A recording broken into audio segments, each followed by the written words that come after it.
ఒక గ్లాస్ పాలు ఒక మనిషి జీవితాన్ని ఎలా మార్చిందో తెలుసా? ఈ కథ వింటే మీ గుండె కదిలిపోతుంది. ఒక పేద పిల్లాడు ఆకలితో అల్లాడిపోతూ ఒక ఇంటి తలుపు తట్టాడు. కడుపు నిండా అన్నం అడగాలని అనుకున్నాడు, కాని మొహమాటంతో మాట మార్చేశాడు. అమ్మా, ఒక గ్లాస్ నీళ్ళిస్తారా?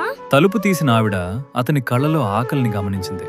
నీళ్ల బదులు ఒక పెద్ద గ్లాస్ నిండా పాలిచ్చింది.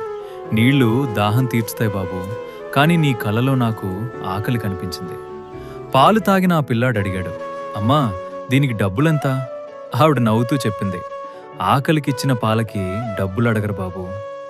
ఆ ఒక గ్లాస్ పాలు అతని ఆకలినే కాదు, జీవితాన్నే మార్చింది. సంవత్సరాలు గడిచాయి. ఆ పిల్లాడు కష్టపడి చదివి గొప్ప డాక్టర్ అయ్యాడు. చాలా సంవత్సరాల తర్వాత అదే ఆవిడికి ఒక పెద్ద జబ్బు చేసింది. ట్రీట్మెంట్ కోసం హాస్పిటల్లో చేరింది.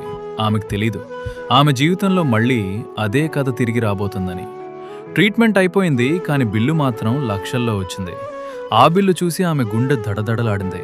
ఇంత డబ్బు నేను ఎలా కడతానమ్మా?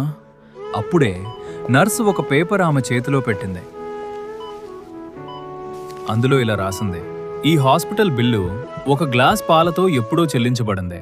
ఆ ట్రీట్మెంట్ చేసిన డాక్టర్ ఆనాడు ఆమె దగ్గర పాలు తాగిన ఆ చిన్న పిల్లాడే. మిత్రులారా, మనం చేసే చిన్న సాయం ఏదో ఒకరోజు మన ప్రాణాలే కాపాడొచ్చు.